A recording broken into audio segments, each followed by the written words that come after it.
place, installez-vous. Et on va se lever. On ne va pas trop tarder. Parce qu'on est là, je crois qu'on veut louer notre Dieu, le remercier. Non? Ah ouais, là je ne sais pas. Il y a quelques si, mais pas beaucoup. Hein?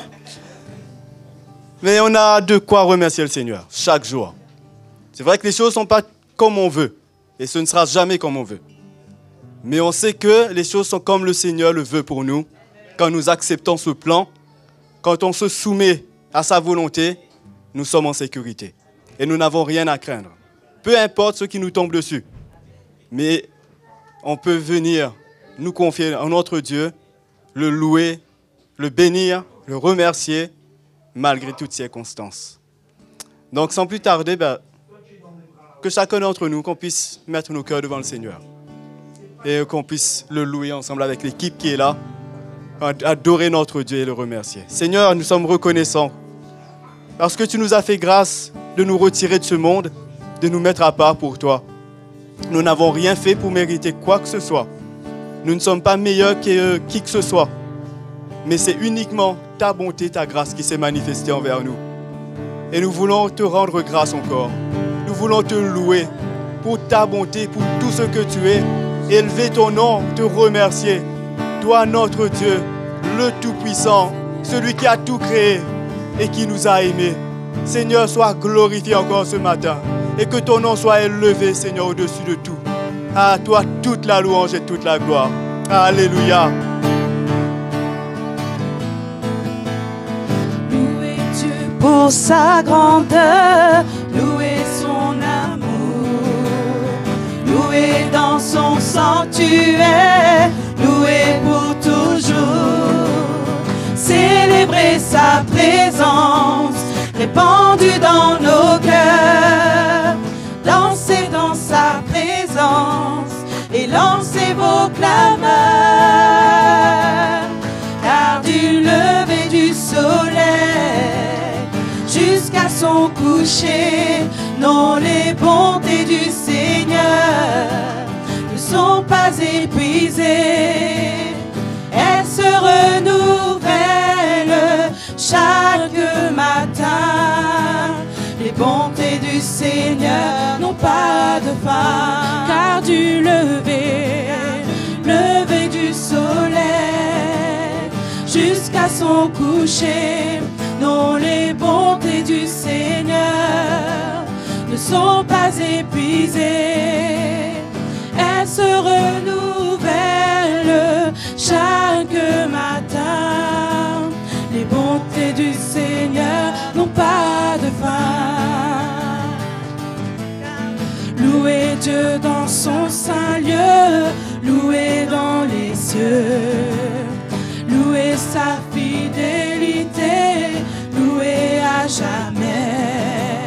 Chantez sa bienveillance et sa magnificence.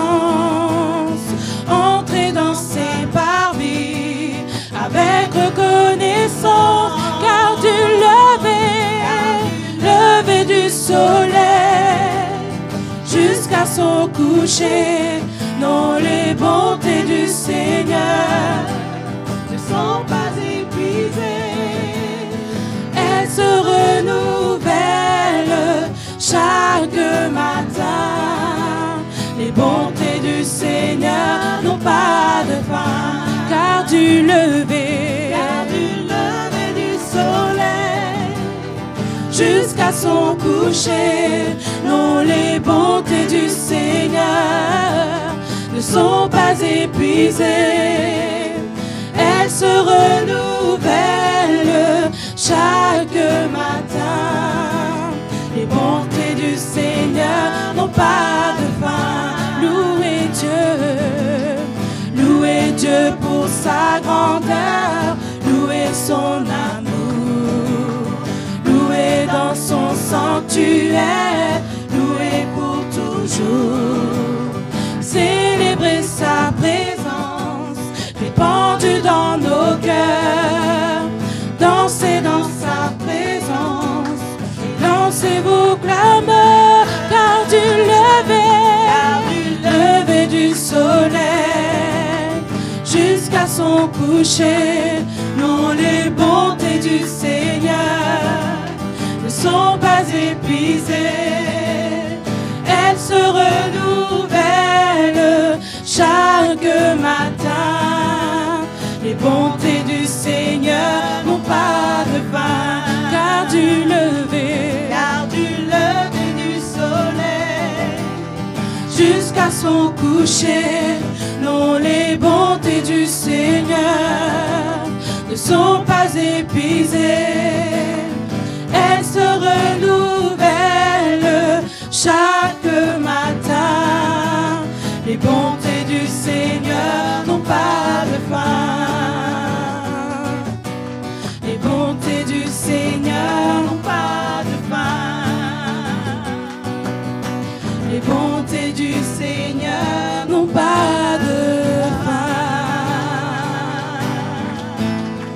Alléluia.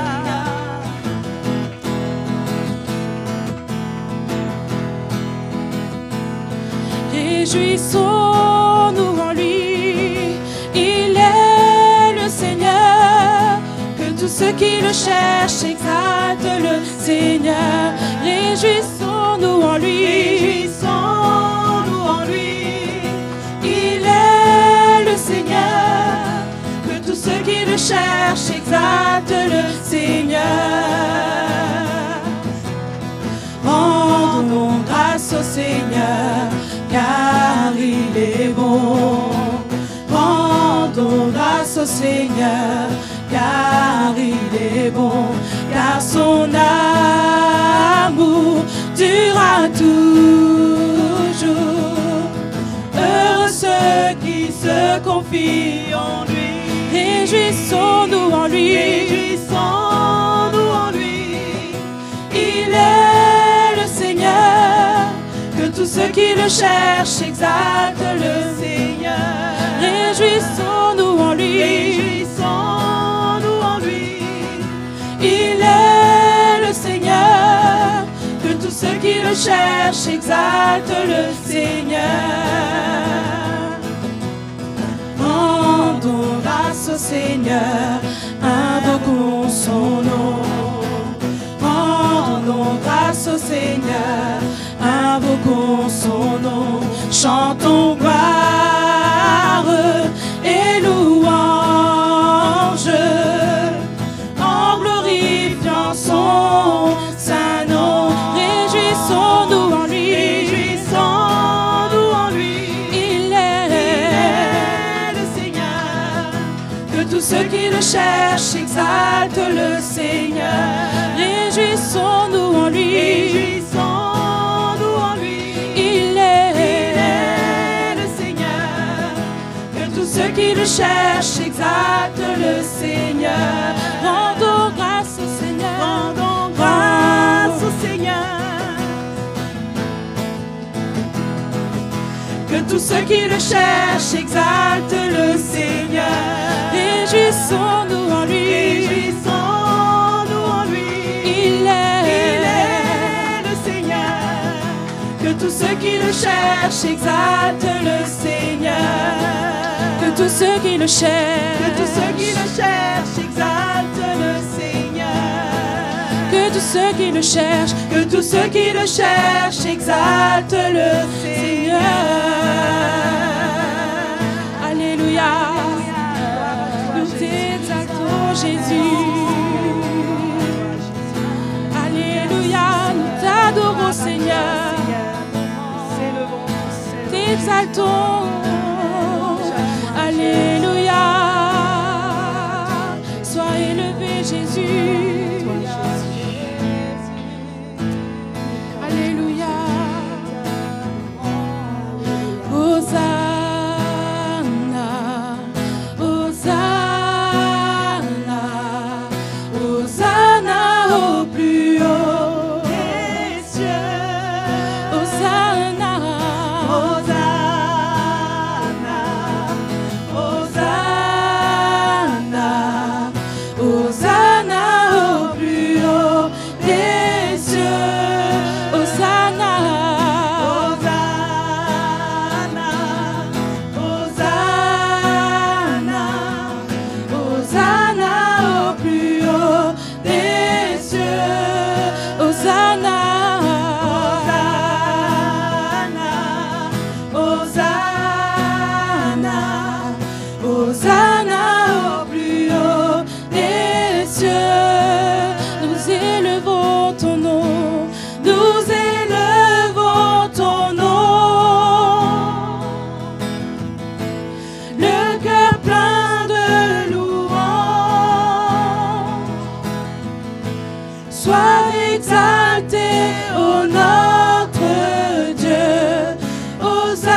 exalté, ô notre Dieu.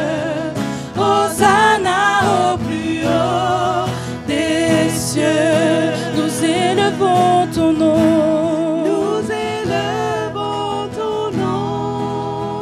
Nos cœurs pleins de louanges. Nos cœurs pleins de louanges. Sois exalté, sois exalté, ô notre Dieu.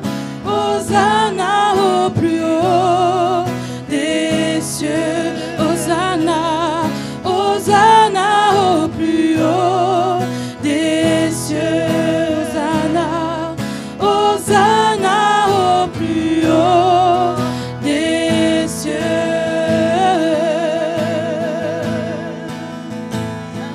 Alléluia. Hosanna au plus haut des cieux. Nous t'adorons. Qui comme toi, Seigneur. Gloire à toi, Seigneur. Alléluia. Alléluia. Nous bénissons ton nom, Seigneur. Alléluia. Que tes louanges s'élèvent, que tes louanges s'élèvent, que tes louanges s'élèvent, s'élèvent en moi. Que tes louanges s'élèvent, que tes louanges s'élèvent, que tes louanges s'élèvent, s'élèvent en moi. Que tes louanges s'élèvent, tes louanges s'élèvent, Que tes louanges s'élèvent, s'élèvent en moi.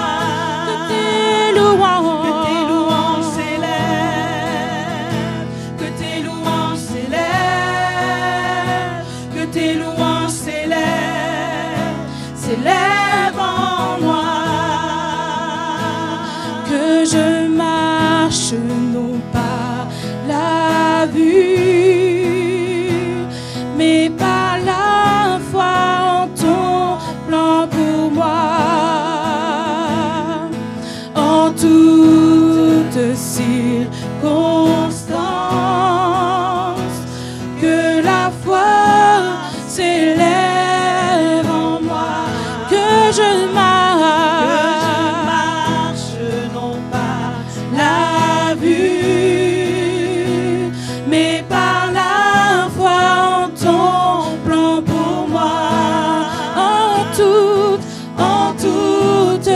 circonstance, que la foi s'élève en moi, que tes louanges s'élèvent. Alléluia. S'élève, que tes louanges s'élèvent, s'élèvent en moi, que tes louanges s'élèvent, tes louanges s'élèvent, que tes louanges s'élèvent, s'élèvent en moi, que la foi s'élève, que ta foi s'élève, que ta foi s'élève, s'élève en moi, que ta foi s'élève, que ta foi s'élève, Alléluia, que ta foi s'élève, que ta foi s'élève, s'élève en moi, s'élève en moi, s'élève en moi. Alléluia, s'élève en moi, que ta foi s'élève en moi. Alléluia, s'élève en moi. Alléluia.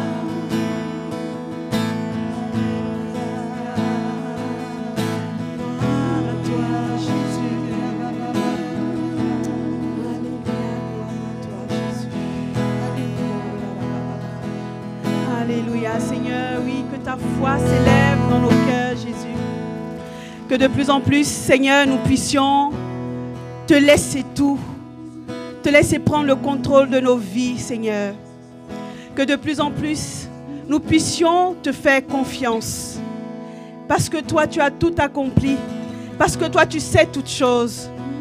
Et nous ne pouvons pas voir plus loin que le bout de notre nez, Seigneur. Oui, Jésus, augmente-nous la foi. Dans ces temps difficiles, Jésus, augmente-nous la foi pour continuer à répondre à ton appel, à te servir, Jésus, pour continuer à t'aimer, Seigneur. Augmente-nous la foi dans toutes les situations de nos vies. Augmente-nous la foi pendant que nous entendons ton évangile et pendant que ton évangile devient clair dans nos cœurs. Augmente-nous la foi, Seigneur. Nous avons besoin de toi, Jésus. Nous crions à toi pour un miracle dans nos cœurs, Seigneur. Nous crions à toi pour un miracle, Seigneur. Que la gloire te revienne, Seigneur. Alléluia, Jésus. Alléluia, Seigneur. Nous avons besoin de toi, Jésus.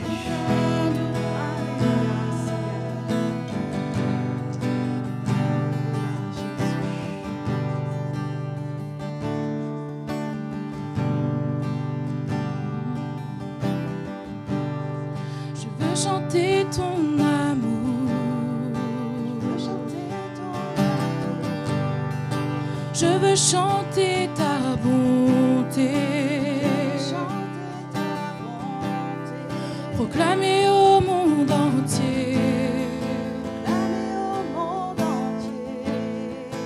oh combien tu es grand, alors je chante ton amour.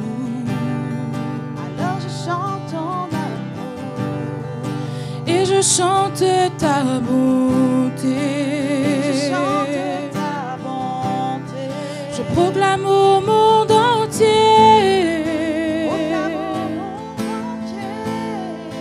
Oh combien tu es grand. Jésus, j'élève ton nom. Jésus, j'élève ton nom. Jésus, j'élève ton nom. Jésus, j'élève ton nom. Je veux chanter ton amour. Je veux chanter ton amour. Je veux chanter ta bonté. Je veux chanter ta bonté. Proclamer au monde entier. Proclamer au monde entier. Oh combien tu es grand. Oh combien tu es grand. Alors je chante ton amour. Alors je chante ton amour. Et je chante ta bonté. Et je chante ta bonté. Je proclame au monde entier. Je proclame au monde entier.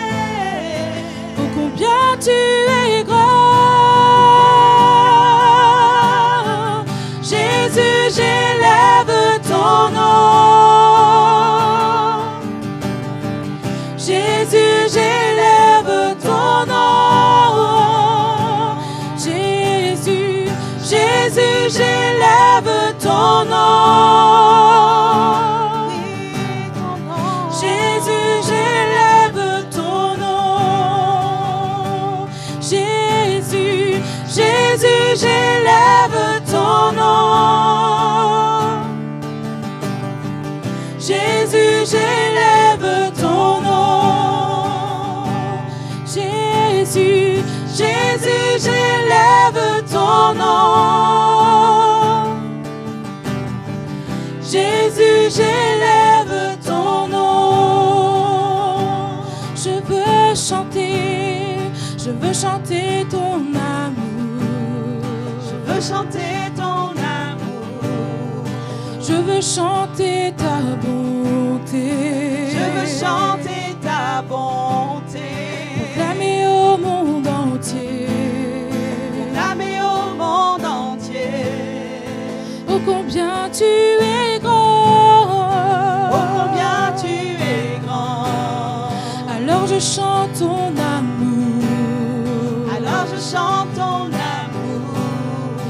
Et je chante ta bonté. Et je chante ta bonté. Je proclame au monde entier. Proclame au monde entier. Oh combien tu es grand. Jésus, j'élève ton nom. Jésus, j'élève ton nom. Jésus, Jésus, j'élève ton nom. Jésus, j'élève ton nom. Jésus, Jésus, j'élève ton nom. Jésus, j'élève ton nom.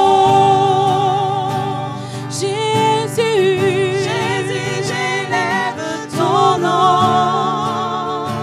J'élève, Jésus, j'élève ton nom. Jésus, Jésus, j'élève ton nom. Jésus, j'élève ton nom. Jésus, Jésus, j'élève ton nom. Jésus, j'élève ton nom. Alléluia.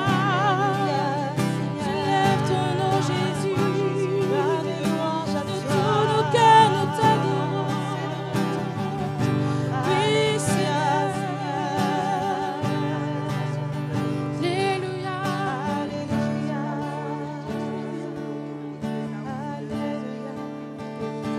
Alléluia.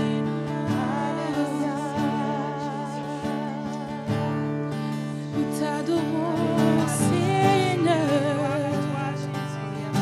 Reçois la gloire. Sois élevé par nos louanges. Nous t'adorons, Seigneur.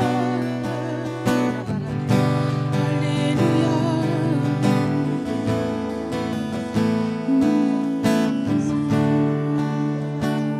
Ce matin, le Seigneur te dit, ne regarde ni à droite ni à gauche. Il t'a choisi, il t'a établi, il t'aime. Ne regarde ni à droite ni à gauche. Ne regarde pas à tes défauts, ne regarde rien. Le Seigneur est avec toi et il t'aime ce matin. Alors fais-lui confiance, mets ta main dans sa main parce qu'il a de grandes choses pour toi. Amen. Alléluia, Jésus.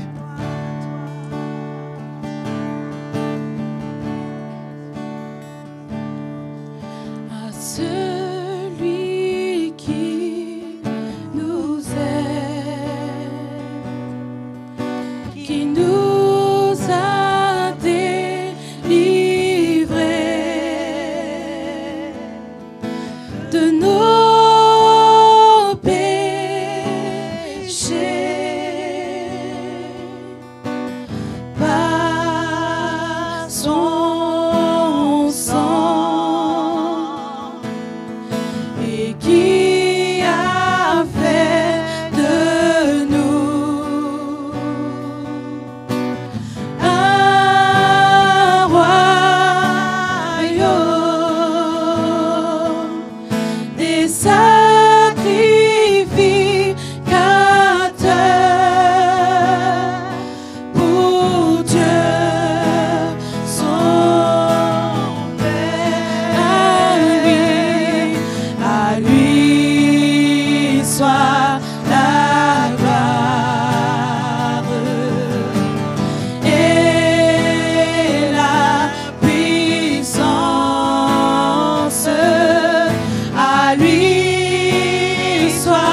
À lui soit la gloire et la puissance. Et la puissance au siècle des siècles.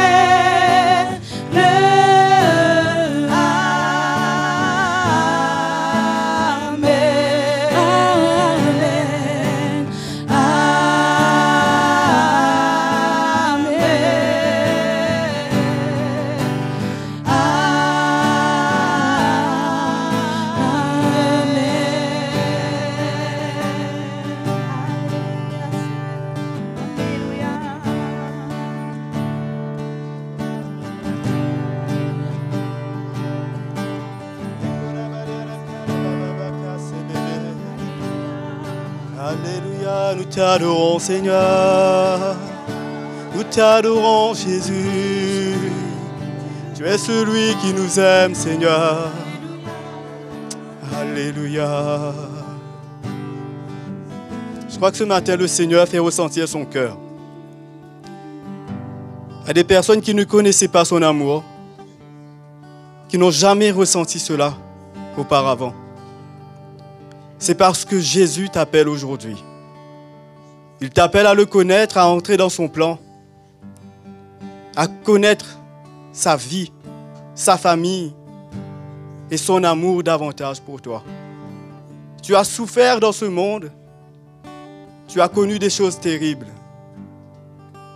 Mais moi, j'ai un plan bon pour toi. Et aujourd'hui, je t'appelle à me connaître. Seigneur, nous te remercions. Parce que c'est ton cœur qui se manifeste pour nous. C'est uniquement ton cœur pour nous. Parce que nous savons que nous ne pouvons rien faire pour mériter quoi que ce soit de toi. Et ce matin encore, tu es là pour chacun d'entre nous, pour nous rencontrer, pour nous parler. Et nous te remercions pour cela.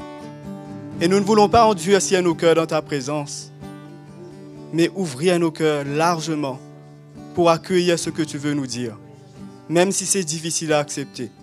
Mais c'est comme cela, Seigneur, que tu vas nous faire grandir, que tu vas nous faire te connaître encore plus et te ressembler encore plus. Et conduis encore toutes choses ce matin, et que ton nom soit glorifié, Seigneur. Merci, Jésus. Alléluia. Amen. Amen. Bienvenue à tous, vous pouvez prendre place.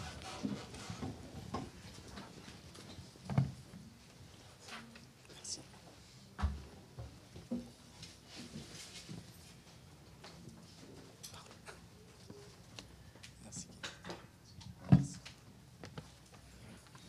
Donc c'est super d'être là ce matin, d'être avec la famille du Seigneur, de se retrouver, pouvoir le louer ensemble. C'est une grâce tellement extraordinaire que des fois on ne réalise pas. Mais quand on entend des témoignages de frères qui doivent se cacher pour pouvoir avoir des moments comme cela, ça nous fait nous rendre compte encore plus à quel point c'est précieux. Les moments comme ça qu'on a, d'être ensemble, simplement, de pouvoir louer notre Dieu, ressentir son cœur, sa présence. Il n'y a rien qui vaut cela. C'est pour cela que David disait, un jour dans ses parvis vaut mieux que 1000 ailleurs. 1000 n'importe où, que ce soit, on ne peut pas imaginer les plages, tout ce qu'on peut aimer dans le naturel. Mais juste un jour dans la présence du Seigneur, c'est incomparable. Donc, c'est bon. Et bienvenue à tous, bien sûr. Et je me sortais avec l'offrande. L'offrande, ok. Donc, pour nous encourager simplement pour l'offrande.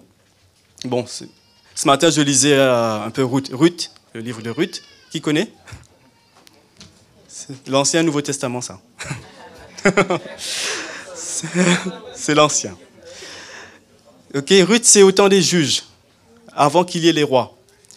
Et ce n'était pas une femme du peuple d'Israël, elle était moabite, donc descendant de Lot. Et cette femme, on va dire, avait épousé un Israélite, mais qui est décédé assez jeune. Et au bout d'un moment, en fait, sa belle-mère habitait à Moab avec elle, donc ils vivaient tous en Moab. La belle-mère, qui s'appelait Naomi, elle apprend qu'en Israël, le Seigneur avait visité la nation. Parce qu'il y avait une grande famine un peu partout. Et que là-bas, il y avait de la nourriture. Et là, elle décide de repartir en Israël. Et elle dit à ses belles-filles, il y en avait deux, parce qu'elle avait deux fils qui étaient mariés avec des Moabites, si vous voulez, allez-y, refaites votre vie, remariez-vous. Mais moi, je repars en Israël. Il y en a une, en fait, les deux au départ, les deux étaient attachés à elle, à Naomi. Et les deux ne voulaient pas la quitter. Mais au bout d'un certain moment, il y en a une qui s'est laissée convaincre, qui s'est dit, ok, même avec l'arme, mais elle est partie. Elle est retournée chez son père, elle a refait sa vie. Mais il y a Ruth, elle ne voulait pas du tout quitter Naomi. Parce que quelque part, je pense que Naomi, elle transportait un bon témoignage. Et elle a transmis quelque chose dans le cœur de ses belles-filles. Elle a sûrement parlé du Seigneur, de l'Éternel. Et on voit que Ruth, dans son cœur, elle aimait le Seigneur. Et elle dit à Naomi, ton peuple sera mon peuple, ton Dieu sera mon Dieu. Et on voit ce cœur qui s'attache maintenant au royaume de Dieu et au plan de Dieu pour elle. Et elle n'a pas eu peur de la suite, qu'est-ce qui allait se passer? Est-ce qu'elle va se remarier? Est-ce qu'elle aura de quoi se nourrir? Parce qu'à l'époque, les veuves, ce n'est pas évident. Donc là, elles étaient deux veuves. Et elle n'avait pas seulement elle à s'occuper, mais en plus Naomi. Mais on voit comment, quand on lit l'histoire, je vous laisse regarder si vous ne connaissez pas, on voit comment le Seigneur a pris soin, détail par détail, à emmener les choses. Elle s'est remariée, elle a eu un enfant qui s'appelait Obed, qui a été le père de Isaïe, qui est le papa de David, qui est devenu roi en Israël, l'homme selon le cœur de Dieu. Et quand elle a accepté le plan du Seigneur pour elle, elle ne savait pas tout ce qui allait se passer. Et elle n'a même pas vu tout ça. Mais elle a eu la foi dans le plan de Dieu pour elle. Et elle n'a pas eu crainte de l'avenir, mais elle savait que l'Éternel était un Dieu qui allait pouvoir prendre soin d'elle. Et nous, pareil, le Seigneur nous a appelés dans son plan. Ça fait partie de son peuple. Et à nous attacher à lui, à le connaître encore plus. Et il y a des choses extraordinaires qui nous attendent devant. Non? Et nous, on a des morceaux dans la parole de Dieu, de ce qui nous attend. Donc, allons continuer à nous attacher à ce plan, nous attacher à son royaume, à rechercher son royaume, et que le royaume de Dieu puisse davantage prendre nos cœurs. Et c'est de là encore que l'offrande, tout ça, ce sera de plus en plus naturel. Pas quelque chose que on se rappelle peut-être le dimanche matin, ou au début du mois, on dit « l'offrande », on pense à ça comme si d'une manière un peu technique, mais ça va être de plus en plus naturel parce qu'on est dans le royaume de Dieu et on veut vraiment construire, on veut pouvoir chaque besoin, on veut pouvoir participer, avoir une part. Comme Ruth a eu une part justement dans la venue du Messie, le Seigneur veut nous donner une part dans cette construction de son Église. Et donc, il y a des paniers qui vont passer, donc vous pouvez faire l'offrande par virement. Donc maintenant, c'est des temps un peu modernes. C'est par virement, quelques clics là et c'est bon. Mais on donne aussi l'occasion pour ceux qui veulent donner en chèque, espèces. Donc les paniers vont passer. Il y a un panier pour l'église locale et un autre panier pour soutenir justement la mission, pour que l'évangile puisse continuer à gagner du terrain. Voilà. Merci.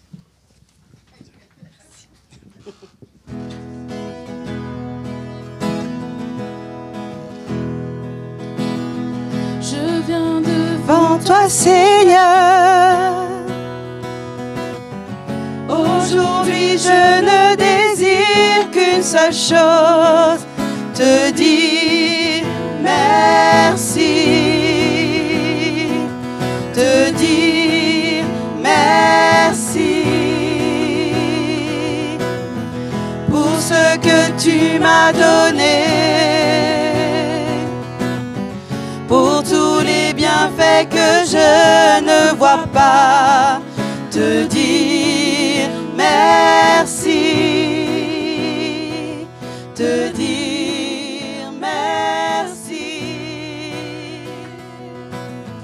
Avec mes louanges de reconnaissance et mes mains levées, je te bénirai, te dire merci. Oui, je veux te dire merci, te dire merci.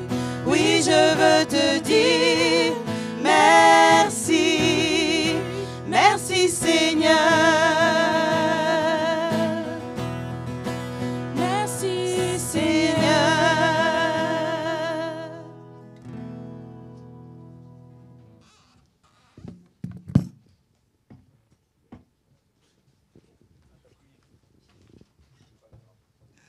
Très bien. Voilà. Donc on est heureux ce matin de pouvoir ouvrir la parole du Seigneur ensemble et de s'attendre à lui.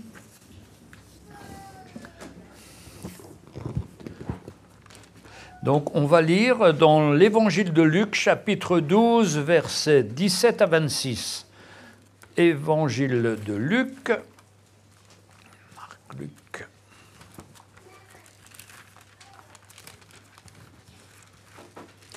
La vie est une succession de choix et il faut faire les bons choix. Et quand on demande au Seigneur, il nous guide. Il ne nous laisse pas dans le doute. Et il y a une conviction qui doit naître dans notre cœur. Et puis, si on choisit de faire le plan du Seigneur, ce n'est pas forcément le lieu où on est qui compte. Ce qui compte pour le Seigneur, c'est notre cœur qui cherche le Seigneur. Quelles que soient les situations, quelles que soient les circonstances. Mais on cherche, on s'applique à chercher le Seigneur, à persévérer dans le Seigneur. Parce que quand on n'est pas dans la persévérance au Seigneur, on est fataliste, on regarde à droite, à gauche, on cherche ce qui est meilleur pour notre chair. Non, ce qu'il faut chercher, c'est le plan et la volonté du Seigneur. Et le Seigneur a toujours des bonnes choses à nous donner, mais quand c'est notre chair, on se trompe, on fait des erreurs, et ça met une confusion, et c'est tellement difficile.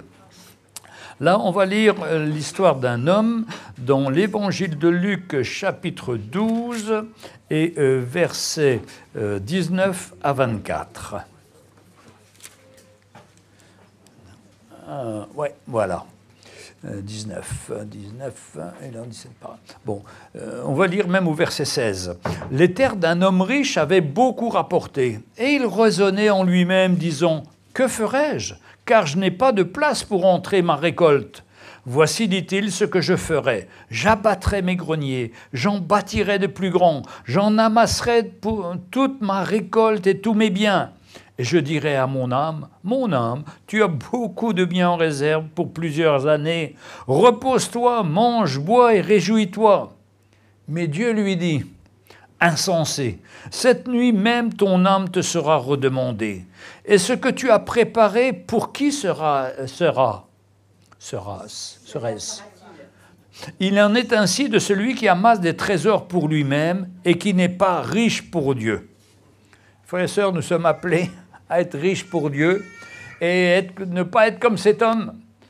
Et vous savez, dans notre vie, c'est normal qu'on gagne notre vie, qu'on nourrisse notre famille et tout. Et c'est quelque chose, c'est un appel, mais il ne faut pas que cela devienne un piège pour nous. Dans toute chose que nous faisons, nous devons toujours chercher le plan et la volonté de Dieu. Et cet homme, lui, il était riche, il avait déjà beaucoup, il avait beaucoup de rapporté, ses terres avaient beaucoup rapporté, il raisonnait. Et lui, il disait, « Que ferais-je, car je n'ai pas de place ». Quand il parle toujours à « je ». Voici, dit-il, ce que je ferai. J'abattrai mes greniers, j'en bâtirai des plus grands, j'y amasserai toute ma récolte et tous mes biens, et je dirai à mon âme. Vous voyez, quand on est comme ça, tourné sur nous-mêmes, il n'y a que le jeu qu'on utilise. Mais Dieu veut nous montrer, aujourd'hui, quand on a donné notre vie au Seigneur, on n'est plus tout seul. La Bible nous dit qu'on est co-ouvrier avec Christ. On doit marcher avec lui. Et si mon travail a bien marché, ben je dirais merci Seigneur. Et si je suis comme cet homme, ben ma récolte est énorme et je dois construire des greniers, agrandir, je dirais Seigneur, si tu le veux, avec ton aide, selon ta volonté Seigneur, je vais faire ton plan.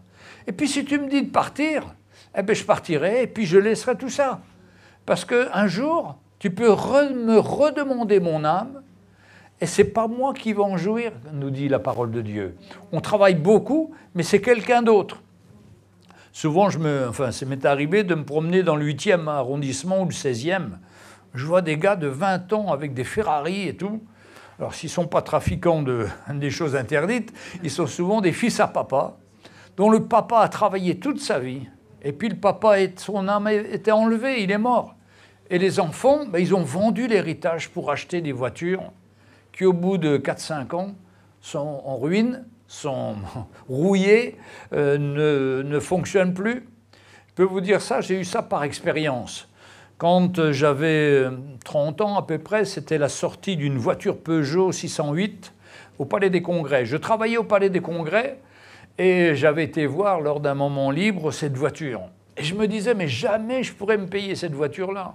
C'est une voiture tellement luxueuse, c'est tellement beau à l'intérieur. Enfin, vous savez, la publicité vous fait croire qu'avec ça, vous allez être un nouvel homme. Vous allez être riche, vous allez en jeter partout. Et puis, cette voiture-là, elle était pour moi hors de prix à l'époque. Et puis, quand il y a eu l'appel du Seigneur dans ma vie, où nous sommes partis avec ma famille à l'île Maurice, eh bien, on est partis et on n'avait pas d'argent pour revenir, encore moins. Et à Maurice, on voyait cette même voiture qui était à la police secrète, et on l'a su après. Et nous, on faisait le tour de la voiture, et nous, on ne savait pas que c'était des policiers en civil qui inspectaient les gens. Et les gars, à la fin, ils ont dit « Mais pourquoi vous regardez ma voiture? Pourquoi ?» Et on est de la police, et il nous a expliqué qu'ils n'étaient pas en costume, parce que c'était la police secrète, parce que je me rappelais la voiture que j'avais vue. Et figurez-vous qu'on rentre en France, il y a un homme qui n'est même pas un chrétien, il me dit « Tiens Jean-Louis, tu n'en as pas de voiture, je te donne une. » C'était la 608, exactement comme je l'avais vue. Ah, j'ai dit « Merci Seigneur, merci Seigneur ». Et puis je commence à rouler avec la voiture, et puis sur le périphérique, la voiture, boum, boum, boum, elle s'arrête tout le temps. Alors il m'avait dit « Tu vas souffler dans le tuyau de l'arrivée d'essence, et puis ça redémarre. » Et c'est vrai que ça redémarrait. Mais ça a duré comme ça pendant une année. Puis un jour, j'ai dit, je sais pas, il faut que je fasse quelque chose, parce que cette voiture, c'est vraiment un problème. Je démonte le réservoir, et il y avait des poignées de sable qui étaient dans le réservoir. Et c'est le sable qui était dans le réservoir qui bouchait le carburateur et qui empêchait la belle voiture de rouler. Et puis, quelques temps après, elle s'est déglinguée de partout. Et vraiment, des fois, on met notre confiance dans des choses qui n'ont aucune valeur. Et on doit mettre notre confiance et notre espérance dans le Seigneur. Parce que ce qu'on met dans le Seigneur, ça produit des fruits pour la vie éternelle. Et tout ce qu'on fait pour lui, ça nous change, ça nous transforme. Cet homme-là, il avait beau avoir une richesse en plus, c'est-à-dire des nouveaux greniers et tout, mais il n'avait rien pour le Seigneur. Et nous, mes frères et sœurs, peut-être qu'on n'a pas de voiture, qu'on n'a pas de choses, de belles choses, mais nous, on a le Seigneur, on a la grâce de le connaître. On a la grâce de connaître la clé du bonheur. La clé du bonheur, ce n'est pas les choses matérielles. C'est la relation qu'on peut avoir avec le Seigneur personnellement. Rentrer dans sa maison où il n'y a peut-être pas des très belles choses, mais il y a le nécessaire. Et tout ce que Dieu nous donne, on doit être reconnaissant. La plus grande richesse qu'on peut avoir, c'est cette reconnaissance au Seigneur pour ce qu'il nous a donné. Parce qu'il ne nous manque rien avec le Seigneur, parce qu'il est fidèle, parce qu'il prend soin de nous, parce qu'il nous donne ce qui est nécessaire. Et il y a quelques années, j'avais raconté une petite histoire, l'histoire d'un homme qui était très riche, et il avait des châteaux, il avait une grande propriété, et il se promenait avec son cheval tous les jours dans sa propriété pour admirer son étang, son beau château, ses champs, ses prairies. Et il était fier de lui, sur son cheval. Et puis tout d'un coup, il voit dans sa propriété un vieil homme, un homme de 70 ans qui était là. et qui dit « T'as vu mon château ?» L'homme riche dit « T'as vu mon château? T'as vu mon étang et tout ?» Et l'homme riche écoute, l'homme pauvre, le vieil homme écoute, puis tout d'un coup il lui fait comme ça. « Et là-haut, c'est à toi ça? Là-haut là? C'est ça qu'il faut !» Alors le pauvre homme, l'homme riche n'en revenait pas, mais c'était la vérité qu'il lui prêchait. Et puis un jour, cet homme-là qui s'appelait Karl, c'était l'heure du déjeuner. Et au moment de se mettre à table, lui, il n'avait rien. Il mangeait sa sacoche, il tirait de sa sacoche un peu de pain, et puis il mangeait ça avec un petit bout de lard. Et puis avant de manger, il s'arrêtait, et puis il priait, et il remerciait le Seigneur. Et là, son grand maître, qui était très riche, lui dit « Mais qu'est-ce que tu fais? Mais je rends gloire à Dieu pour ce qu'il m'a donné, parce qu'aujourd'hui, il a pourvu. » Non, mais pour un morceau de pain comme ça, tu rends gloire à ton Seigneur, toi? Non, mais regarde, moi, tout ce que j'ai. Et l'homme continue et lui dit oui. Et puis, il mange. Et puis, il vient voir l'homme riche, le vieil homme. Et il lui dit, tu sais, j'ai un secret. Le Seigneur m'a dit que cette nuit, l'homme le plus riche de la vallée va mourir. Alors l'homme riche, il dit, ben, c'est moi. Donc il court chez le médecin, il va voir le médecin, il explique, il paraît que je vais mourir. Alors le médecin lui fait une radio, lui fait tout ce qu'il faut pour voir, connaître son cœur et tout ça. Non, il dit, vous êtes en parfaite santé. Mais quand même, l'homme est soucieux. Et il va voir un autre médecin, et il est tourmenté. Et il rentre chez lui, et la nuit, il ne dort pas. Et le lendemain matin, il y a un valet qui vient le voir et qui lui dit, monsieur, j'ai une mauvaise nouvelle. Votre serviteur, votre vieux serviteur est mort cette nuit. L'homme le plus riche, c'était le vieux serviteur. Et cet homme, à travers ça, entend la vérité de la parole de Dieu. Et nous devons bien entendre la vérité de la parole de Dieu et faire les bons choix. Je ne vous parle pas sous une forme de loi. Comprenez mon cœur. Mon cœur, c'est de nous encourager à ne pas rechercher les choses matérielles, mais à nous tourner vers le Seigneur et à nous attendre à lui pour tous les aspects de notre vie. Et moi, je n'ai pas à vous dire, il ne faut pas faire ça, il ne faut pas faire ça. C'est vous, c'est nous qui devons ressentir dans notre cœur le plan du Seigneur. C'est nous qui, dans notre cœur, doivent ressentir que ben, moi aussi, j'ai été un homme riche, et aussi, j'ai gagné de l'argent, j'ai fait des choses. Mais il y a un moment, je me suis dit, non, non, j'arrête, parce que ce n'est pas la vraie vie. La vraie vie, c'est de faire confiance au Seigneur. La vraie vie, c'est de marcher dans l'humilité avec lui. La vraie vie, c'est de s'attendre au Seigneur et d'avoir la paix dans notre maison. Et pour ça, ben, des fois, il faut que je ferme ma bouche vis-à-vis de ma femme, vis-à-vis de mes enfants, parce que la chair aurait tendance à me faire gonfler et à prendre position et à critiquer ma femme, critiquer mes enfants. Alors que le Seigneur me dit, aime-les, pardonne-les, relâche-les. Et ça, c'est le travail que Dieu veut faire dans notre vie. Et ce travail, il est précieux et il est tellement important pour chacun d'entre nous. Et c'est ça l'évangile de la croix vient faire dans notre vie. J'ai dernièrement, malheureusement, rencontré une personne qui m'a dit « Ah non, moi j'ai trouvé une église beaucoup plus équilibrée. Hein. On ne parle pas de l'œuvre de la croix. Hein. On est tellement bien, on est tellement encouragés à continuer dans notre chair. » Ben, je dis oui, mais si tu n'es pas confronté, tu ne grandiras pas. Mais le vrai évangile, il doit nous confronter. Parce que nous, on se croit toujours parfait, on croit toujours qu'on est bien, qu'on est des bons chrétiens. Moi-même, j'ai cru ça pendant longtemps, jusqu'au moment où je me marie et que ma femme me montre que je n'étais pas le bon chrétien que je pouvais penser. Et puis, les situations de la vie aussi nous montrent qu'on passe souvent à côté. Mais la grâce de Dieu, c'est de ne pas nous accuser, de ne pas nous condamner, mais de nous montrer notre état pour nous faire grandir avec lui et pour mener une vie comme Jésus avait. C'est lui notre modèle. Et tant qu'on suit Jésus, ben on est fortifié, on est encouragé, on va de l'avant. Lui, le Seigneur, il était injurié. Les gens crachaient sur lui, les gens faisaient des choses terribles, mais il gardait son cœur. Mais moi, si on me dit un petit quelque chose ou en voiture, on me fait une queue de poisson, premier réflexe, ma chair réagit. Deuxième réflexe, Seigneur, aide-moi. Seigneur, calme-moi. Hein? Mais on est encore comme ça.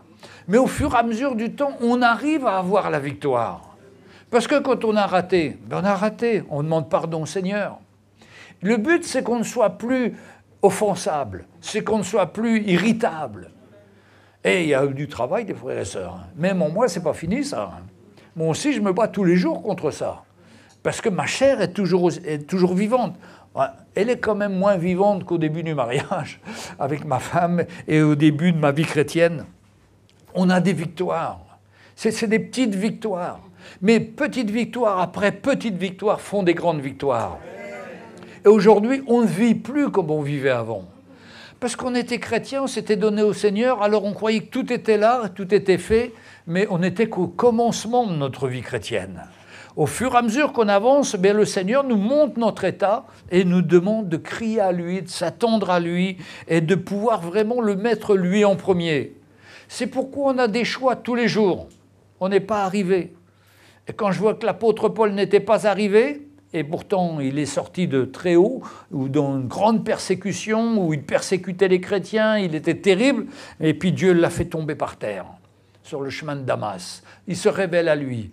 Il va après 3 ans dans un pays, j'ai oublié, l'Arabie. Oui, alors l'Arabie c'est grand aussi, hein, mais il va là-bas, et Dieu le forme, et Dieu travaille son cœur. Et puis quand il revient, on dirait comme un agneau, parce qu'il va voir les frères en disant « Est-ce que l'évangile que je prêche est conforme à l'évangile que vous prêchez ?» Et donc il est prêt à s'aligner. Parce que ça, c'est un fruit de l'esprit, ça. D'avoir l'humilité d'aller voir les frères et leur dire « Est-ce que moi, ce que je dis, est-ce que c'est conforme à la parole de Dieu ?» Alors quand quelqu'un vous dit non, c'est pas tout à fait. Il ne faut pas s'énerver, il faut rester très calme et dire « Seigneur, éclaire-moi ». Et c'est comme ça que j'ai été pendant des années avec le frère Mickey, que je lui ai sorti des bêtises extraordinaires et que Mickey a eu un calme et une patience avec moi. Il m'a dit « Non, ce n'est pas comme ça dans la parole de Dieu ». Et il me redresse. Et à force d'être redressé, le Seigneur nous change, nous transforme. L'Évangile fait une œuvre dans notre cœur. Mais il faut ressentir qu'on a besoin d'être redressé, les frères et sœurs, qu'on n'a pas la science infuse, qu'on ne connaît pas tout et qu'on a besoin de la grâce du Seigneur. Et pensez aussi que notre vie, ça va s'arrêter un jour, et un jour, soit le Seigneur va revenir, soit on va partir avec lui pour l'éternité.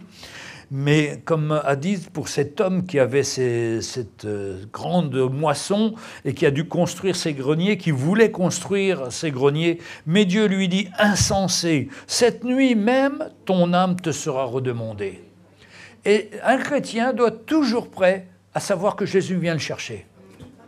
C'est pourquoi il faut régler toutes nos affaires. Il ne faut pas dire « Ah ben non, ma femme, j'y dirai la semaine prochaine. » Non, non, c'est aujourd'hui même. Si Dieu nous appelle et nous montre notre dureté, qu'on était dur, il faut s'humilier, il faut aller la voir, lui parler, nos enfants. Il faut qu'on soit en paix avec tout le monde. S'il y a quelqu'un, je ne suis pas en paix, je vais prendre mon téléphone, si je ne peux pas le voir, je vais lui demander pardon, je vais m'approcher. Et bien sûr que les gens sont surpris. Mais peu importe, moi je suis libéré de ça, libéré vis-à-vis de cette situation. Et on a besoin d'être libre, d'être en paix, de pouvoir se regarder dans la glace et de dire « Merci Seigneur, ta grâce est avec moi. J'ai rien contre mon frère, j'ai rien contre ma sœur. Je suis partie de ta famille. Et maintenant, si je pars, je serai avec toi pour l'éternité dans ta présence. Et je ne veux pas laisser des choses pas réglées dans ma vie. Je veux que toutes les choses soient réglées pour être libre. » Toute chose qui n'est pas réglée, il faut la régler pour qu'on puisse ne plus être indispensable, parce qu'on est des serviteurs inutiles, nous dit la parole. On fait un bout de chemin, on aide, on fait ce qu'on peut, mais il ne faut pas qu'on soit l'homme clé de la situation. Et c'est pourquoi toute chose qu'on fait pour le Seigneur, il faut toujours prévoir quelqu'un qui peut le faire à votre place. Parce que la maladie, les situations peuvent arriver, et là, vous êtes fini, alors que si vous avez prévu quelqu'un, le service va continuer à tourner. On ne doit pas avoir une connaissance exclusive, il n'y a que nous qui savons faire. Si on sait faire quelque chose, qu'on puisse mettre quelqu'un pour lui aussi puisse faire les choses avec nous. Et puis, je voudrais vous parler des richesses, ça c'est Matthieu 6, versets 19 à 24, parce que ce sont les conseils du Seigneur Jésus concernant les différentes richesses et la façon de les gérer. Donc, chapitre 6 de Matthieu.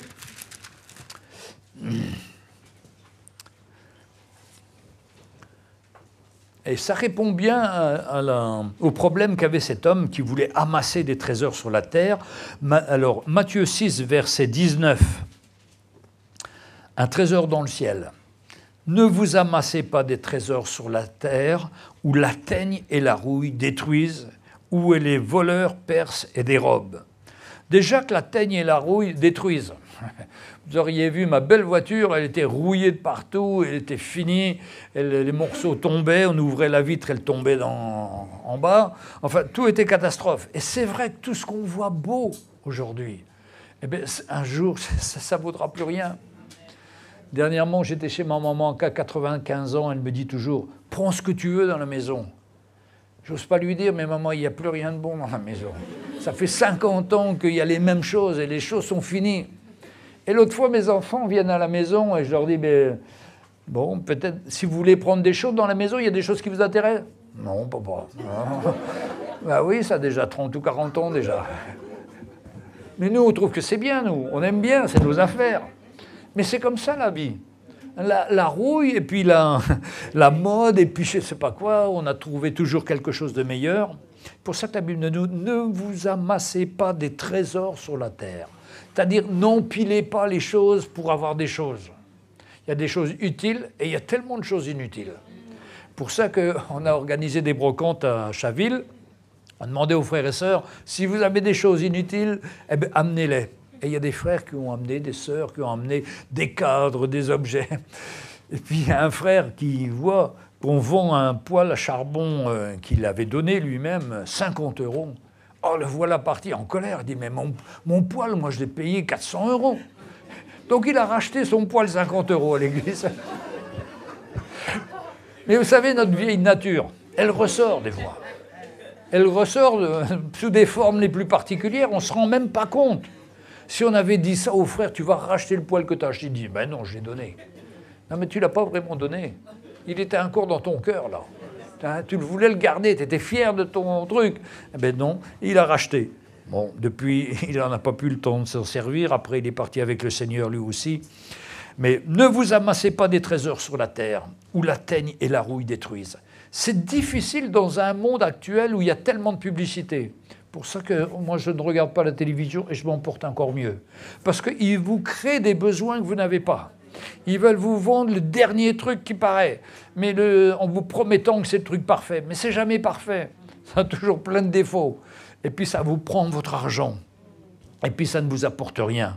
Le bonheur n'est pas dans les choses matérielles. Là où les voleurs percent et dérobent.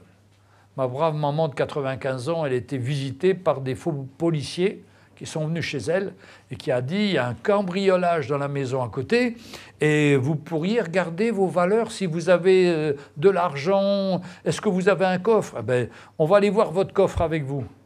Et ils sont descendus, ma maman qui a 95 ans, descendus à la cave avec la clé du coffre.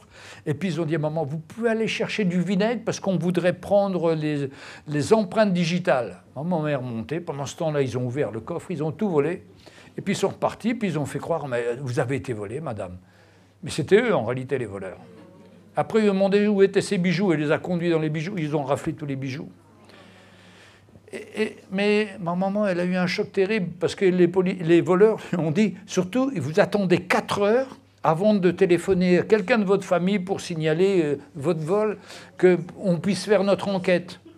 Et j'appelle ma maman, elle était en pleurs. J'ai dit, qu'est-ce qu'il y a, maman? Ben, il y a des policiers qui m'ont montré qu'on avait été volés et tout. Ben non, mais c'est eux les policiers. Non, non, ils m'ont dit de ne pas téléphoner. Maman, téléphone au commissariat. Demande si, là où tu habites, demande s'ils sont venus. Et le téléphone dit, non, on ne vient pas chez les gens comme ça pour vérifier leur argent. Vous avez eu affaire à des faux voleurs, à des faux policiers. Comme quoi, mes frères et sœurs, en vieillissant, les gens sont encore plus malins pour vous détourner votre argent et vous voler.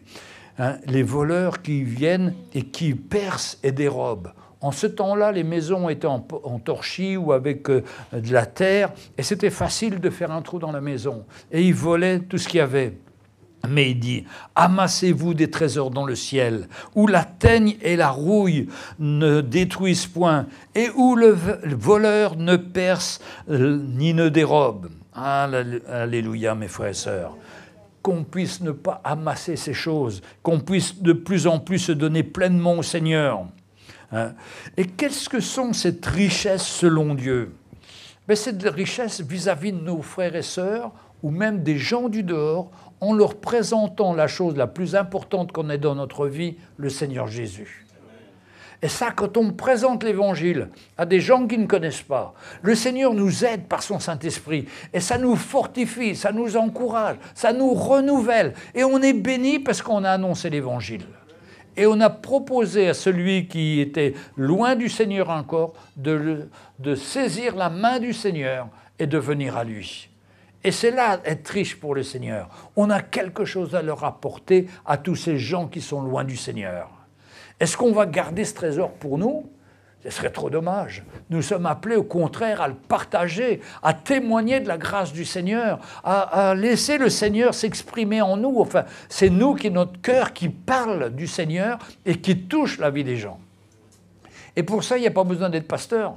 Une simple personne nouvellement convertie amène souvent plus de personnes au Seigneur que quelqu'un qui est converti depuis longtemps. Parce que nous, on a une pudeur, on a une gêne. Mais non, le Seigneur veut enlever tout ça et nous donner de pouvoir apporter son évangile à tous ceux qui ne le connaissent pas avec joie. Et on voit que quand quelqu'un accepte cet évangile, sa vie est tellement transformée, bien qu'on est heureux pour lui et on est reconnaissant au Seigneur.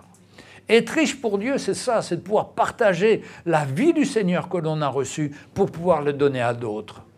Et c'est pourquoi on espère bientôt pouvoir faire des groupes de maison, mais ce sera plutôt des groupes d'évangélisation, c'est-à-dire vous êtes dans l'église, vous connaissez des amis autour de vous, c'est l'occasion de les inviter chez vous, et puis le pasteur ou d'autres frères viendront et partageront l'évangile, pour que vos amis puissent entendre l'évangile. C'est souvent difficile quand c'est nous-mêmes qui invitons nos amis, qui leur parlons, souvent ils ne sont pas intéressés. Mais si le pasteur vient ou si quelqu'un d'autre vient, ça passe beaucoup mieux. Et on voudrait vraiment faire ces groupes pour lancer ça prochainement, afin qu'une fois par mois ou une fois tous les 15 jours, peu importe, on ne veut pas faire des choses régulières où tout le monde vient. On ne va pas aller à 100 dans une maison. Au contraire, on va vous laisser vous inviter vos amis, et d'où il y en a un ou deux qui viendront, peut-être un coup de guitare, les musiciens, et puis un qui prêchera, qui partagera la parole du Seigneur, afin d'amener l'évangile à ces personnes qui sont autour de nous. Parce que ça, c'est ça notre richesse. Si on la garde pour nous, c'est triste. Mais on doit partager l'évangile, on doit être ces instruments que le Seigneur veut que l'on soit. C'est ça, être riche pour Dieu. Car là où sera ton trésor, là où sera ton cœur. Soit on a le trésor dans les choses matérielles, soit on a le trésor dans les choses du Seigneur. C'est tellement mieux de les avoir dans les choses du Seigneur. Comme ce vieil homme qui avait son croûton de pain, qui mangeait ce qu'il avait, mais il rendait grâce au Seigneur. Vous savez, on doit toujours rendre grâce au Seigneur. Aujourd'hui, on a une nourriture abondante partout. Pas toujours très bon marché, mais abondante partout. Et on prend ça presque comme un dû. Mais l'année dernière, on a fait le jardin là derrière. Et c'est très dur de faire la culture. On voit ça dans les livres, ça a l'air très facile, les vidéos et tout. On voit les vidéos avec des fruits extraordinaires. Mais quand on met la main à la pâte, c'est pas facile. C'est dur, le sol est dur. Si on n'arrose pas, hop, c'est grillé. Comme cette année, beaucoup ont grillé. Mais de pouvoir, dans notre cœur, s'attendre à ce que notre vie avec le Seigneur puisse produire des fruits pour lui. Bien sûr, il faut arroser, bien sûr, il faut entretenir la personne, il faut aller la visiter, il faut donner son temps, mais c'est notre appel. C'est comme ça qu'on sert le Seigneur. Et il dit... L'œil est la lampe du corps. Si ton œil est en bon état, tout ton corps sera éclairé. J'ai remarqué que si ton œil est en bon état, ce n'est pas uniquement physique, si ton œil spirituel, si tu vois le plan de Dieu, ce sera facile. Tu vois quelqu'un, tu ne vois pas que ce soit un garçon ou une fille, tu vois que Dieu a un plan pour lui. Et tu vois que cet homme-là, il est passé à côté, ou cette fille-là, elle est passée à côté, et toi, il t'appelle pour que tu puisses l'éclairer, pour que tu lui puisses la conduire sur le chemin du Seigneur. Et tu as envie, parce que c'est pour son bien, tu sais que c'est pour son bien. Et on doit avoir cette soif spirituelle dans notre cœur, parce qu'on a tellement été changé. Moi, ce que je dis toujours, quand l'Évangile a touché ma vie, je suis tellement sorti de la misère, de l'alcool, de beaucoup de choses, que ça m'a changé tellement la vie, que j'ai envie que d'autres puissent connaître ça. Que d'autres puissent venir à la lumière, et que je puisse parler du Seigneur. Et d'ailleurs, ça déborde de mon cœur quand je suis en relation avec le Seigneur. Si, bien sûr, j'ai eu un problème avec mon épouse ou mes enfants et que je suis en dispute, il n'y a plus de joie là. C'est fini. Il faut que je vienne au Seigneur demander pardon. Mais quand on demande pardon, le Seigneur nous restaure, nous redonne des forces nouvelles et on peut faire face aux situations et s'attendre au Seigneur. Donc, l'important, c'est l'état de notre cœur. Dans quel état je suis? Ah, mais si un frère m'a énervé parce qu'il a dit quelque chose qui ne me plaisait pas, oh, mon cœur risque de se fermer. Mais non, c'est permis par le Seigneur, certaines situations, pour qu'on puisse avoir la victoire dessus. Et si on se vexe parce qu'un frère nous a dit ou une sœur nous avait dit ça, c'est parce qu'on a un corps au béaba. Parce que normalement, on devrait être mort aux réactions des autres. Ce qui nous compte, c'est ce que le Seigneur pense. Bien sûr, quand un frère nous dit quelque chose d'un peu désagréable, ça pince un peu. Mais il faut passer au-delà. Et la Bible dit que de souffrir pour des choses justes, bon, c'est normal. Mais pour souffrir pour des choses injustes, ça c'est encore plus difficile. On sait qu'on a tort, mais le frère ou la sœur a vu ça d'un autre aspect qu'on n'avait pas vu. Et il vient vous parler de ça, et nous on n'a pas vu. Et ça nous blesse. Mais on crie au Seigneur. Seigneur, donne-moi la victoire dans la difficulté. Vous voyez toutes les victoires que le Seigneur a eues avec ses pharisiens, ses sadducéens, qui lui posaient toujours des questions pièges, qui voulaient le coincer. Mais il avait toujours la réponse. Parce qu'au lieu de répondre dans la chair, il s'attendait à son Père Céleste, qui lui disait la réponse, qui lui soufflait la réponse. C'était en lui.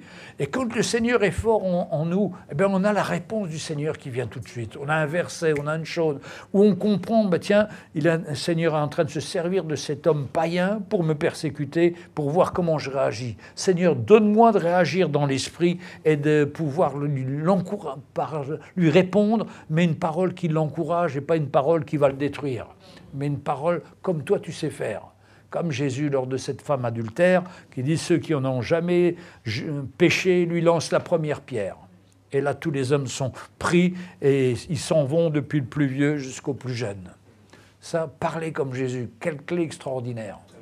Ça, c'est mon plan, c'est mon rêve. Est-ce que je voudrais avoir les réponses qui viennent comme le Seigneur? Et pour ça, il faut déjà que je freine toutes les réponses qui viennent de Jean-Louis pour chercher la réponse du Seigneur. Parce que le vieux Jean-Louis, il a la réponse facile. Mais ça ne change pas et ça ne vous aidera pas. Il faut que ce soit la réponse du Seigneur. Et c'est pourquoi des fois on demande des questions à Mickey et il répond toujours « Je ne sais pas, demande au Seigneur ». Mais il faut mieux répondre ça que de donner un faux chemin. Et on doit avoir cette humilité-là de dire « Ben non, je ne sais pas te dire. C'est toi qu'il faut qu'il demande au Seigneur. » Parce que nous, on n'est pas comme dans les prophètes de l'Ancien Testament, on allait le confesser aux prophètes pour qu'ils nous donnent la parole. Non, on n'a pas ce charisme-là. Mais on a le Seigneur en nous, on a la vie du Seigneur, l'amour du Seigneur, et Dieu est capable de nous parler à chacun. Donc, j'étais sur l'œil et la lampe du corps. Si tout ton œil est en bon état, c'est-à-dire si tu penses avec tes yeux, si tu regardes les bonnes choses, si tu ne vas pas passer ton temps dans des trucs affreux comme la pornographie ou autre, ça salit ta vision du plan de Dieu, ça salit ta vie. Mais si tu gardes ton œil en bon état, c'est-à-dire dans les bonnes choses, dans les choses du Seigneur, tes objectifs c'est les choses du Seigneur et pas les choses de la terre, eh bien tout ton corps sera éclairé, nous dit la parole. C'est pour ça que c'est très important ce qu'on regarde, ce que l'on voit avec nos yeux. Vous allez dans les rues de Paris, vous êtes agressés des fois par des publicités où les femmes sont à moitié habillées, et c'est terrible. Non, non, qu'on puisse regarder les bonnes choses et marcher dans les bonnes choses du Seigneur. Et là, ton corps sera éclairé. Mais si ton œil est en mauvais état, ton corps sera dans les ténèbres. C'est terrible. Comme quoi c'est tellement important ce qu'on voit et ce qu'on regarde. Bien sûr, on voit, parce qu'on est face à ce monde, mais ce qu'on regarde, c'est-à-dire que là, on fait l'effort de regarder. Et là, on rentre vraiment dans un piège. Et vraiment, il faut être averti et chercher les choses du Seigneur, afin qu'on soit en bonne santé. Si donc la lumière qui est en toi est ténèbres, combien grandes seront ces ténèbres? Combien de chrétiens marchent en regardant aux choses sales, aux mauvaises choses, gardent de la rancune? Eh bien, il nous est dit, attention, hein, c'est donc que la lumière qui est en toi est ténèbres. Ce n'est pas la lumière du Seigneur. C'est pour ça que dès que notre vue est salie, on a regardé des choses, il faut tout de suite s'humilier auprès du Seigneur. Il faut lui demander pardon. Seigneur, libère-moi de ça. Seigneur, je ne veux pas être intéressé par ces choses-là, des choses des ténèbres. Moi, je veux les choses de ta lumière. Car combien seront grandes ces ténèbres? Ah, c'est terrible. Et puis il termine, nul ne peut servir de maître, car il haïra l'un et aimera l'autre. Ou il s'attachera à l'un et méprisera l'autre. C'est difficile d'aimer deux maîtres, c'est-à-dire aimer deux choses dans notre vie. Soit on aime le Seigneur, soit on s'est éloigné du Seigneur, on aime le monde, on aime la chair, on aime toutes ces choses, et c'est pas une vie. C'est permis pendant un temps dans notre vie, parce que le Seigneur nous fait grâce. Pour ça que quand je parle, je ne veux pas donner de loi. Je ne veux pas vous dire « arrêtez, faites plus ça ». Non, ça ne vous aidera pas. Ce qui est important, c'est que vous regardiez au Seigneur. Et le Seigneur lui-même sera assez grand pour vous montrer votre état et pour crier à lui en vous repentant, et il vous pardonne. Et quand on s'humilie, il nous lave, il nous pardonne, il enlève tout ça. Bien sûr, on risque encore d'être tenté après, mais c'est à nouveau l'occasion de se repentir. Parce que notre vie, elle a beaucoup de combats, beaucoup de situations, surtout quand on est jeune, quand on est actif, il y a beaucoup de pièges. Mais le Seigneur veut avoir la victoire dans nos vies. Et on veut le laisser avoir cette victoire. Hein? Car il haïra l'autre et aimera l'autre, car il s'attachera à l'un et méprisera l'autre. Non, nous voulons servir Dieu et non pas Mammon. C'est pourquoi je vous dis, ne vous inquiétez pas de votre vie, de ce que vous mangerez, ni votre corps de quoi vous serez vêtus. Frères et sœurs, combien on a d'inquiétudes? Combien on se fait du souci? Qu'est-ce que je vais manger à midi? Qu'est-ce que je vais pouvoir faire? Mais le Seigneur pourvoit toujours. Il nous dit même qu'il pourvoit pour regarder les oiseaux du ciel. Il ne moissonne ni n'amasse rien dans les greniers, et votre Père céleste les nourrit. Ne valez-vous plus que chacun d'eux? Alléluia. Le Seigneur, il faut s'attendre à lui. Bien sûr, il faut travailler. On ne peut pas s'attendre que tout descende du ciel, ou comme Élie le prophète qui était nourri par des corbeaux. Non, le Seigneur nous demande de prendre notre responsabilité. Mais l'inquiétude, ça doit être bannir de notre vie. On doit s'attendre au Seigneur. Et je vous ai déjà raconté que je disais toujours, quand on était mariés, à ma femme, « Oh, ce mois-ci, ça va être difficile. Ce mois-ci, ça va être difficile. » Pourquoi? Parce que je regardais aux chiffres et pas au Seigneur. Mais il faut regarder au Seigneur. Dieu a toujours été fidèle. Dieu n'a jamais, quand je regarde 52 ans en arrière, Dieu n'a jamais été infidèle. Il a toujours pourvu. Et il a donné ce qui était nécessaire. Alors pourquoi s'inquiéter? Quand on est devant, on lui fait confiance, on s'attend à lui et on marche par la foi en lui faisant confiance et en nous attendant à lui. Ne vous inquiétez pas pour votre vie, de ce que vous mangerez, de votre corps, de quoi vous serez vêtus. Je vois aujourd'hui beaucoup de jeunes passionnés par la mode, par telle marque, par tel habit, et qui coûtent des fortunes. Mais ce n'est pas ça qui va les rendre heureux. Ce n'est rien, ça va se déchirer aussi, ça va s'esquinter. Mais ne vous inquiétez pas de ce que vous mangerez, ni de quoi votre corps vous serez vêtu. La vie n'est-elle pas plus que la nourriture, et le vêtement, et le corps plus que le vêtement? Dieu s'occupe des deux. Regardez les oiseaux du ciel, ils ne sèment ni ne moissonnent, ils ne s'amassent rien dans les greniers, et votre Père céleste les nourrit. Et quelqu'un faisait la remarque d'un autre verset, il était expliqué, regardez les corbeaux. Eh bien, ils ne moissonnent ni n'amassent rien dans les greniers, mais votre Père céleste les nourrit. Pourtant, les corbeaux, c'est des animaux impurs selon la Bible. Mais Dieu prend soin aussi d'eux. Pourquoi il ne prendrait pas soin de nous? Arrêtons de nous inquiéter, arrêtons de nous torturer. Qu'est-ce qu'on va faire? Comment ça va se passer? Non, non. Chaque jour, on fait confiance au Seigneur. On remercie le Seigneur. Et s'il n'y a qu'une chose, ben ce sera une chose qui sera suffisante pour notre vie. Il n'y a pas besoin de chercher ailleurs. Qui parmi vous, par ses inquiétudes, peut ajouter une coudée à la durée de sa vie? Non, non. Le Seigneur a un temps pour nous. Ça a le bon temps. Le jour où il viendra nous chercher, on sera avec lui dans sa gloire. Pourquoi vous inquiétez-vous encore au sujet du vêtement? Considérez comment croissent les lys des champs. Ils ne travaillent ni ne filent. Cependant, je vous dis que Salomon, même dans toute sa gloire, n'a pas été vêtu comme l'un d'eux. Ce que Dieu fait est parfait. Quand on voit la nature, on voit vraiment que Dieu a fait parfaitement les choses. On voit sa main. Si Dieu revêt ainsi l'herbe des champs qui existe aujourd'hui et qui demain sera jetée au four, ne vous vêtira-t-il pas à plus forte raison? Et il nous dit, gens de peu de foi. C'est ça qu'il faut qu'on change. Ce genre de peu de foi-là, il faut que ça disparaisse. Il faut qu'on soit des gens de la foi qui faisons confiance au Seigneur et qui nous attendons à lui.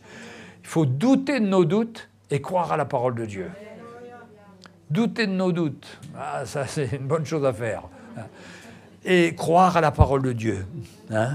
Ne vous y inquiétez donc pas. Alléluia. Votre Père Céleste sait ce dont vous avez besoin. Et la solution, verset 33, cherchez premièrement le royaume de Dieu et la justice de Dieu, et toutes ces choses vous seront données par-dessus tout. C'est le lot, ça. On cherche le Seigneur, et toutes les choses nous seront données par-dessus tout. Bien sûr, il faut travailler, bien sûr, on a nos responsabilités, bien sûr, il faut s'occuper de notre famille, mais Dieu est fidèle, Dieu prend soin de nous, on fait notre part, et lui fait le reste. Nous, notre part surtout, c'est chercher premièrement le royaume de Dieu et la justice de Dieu. Et on fait ça souvent en dernier.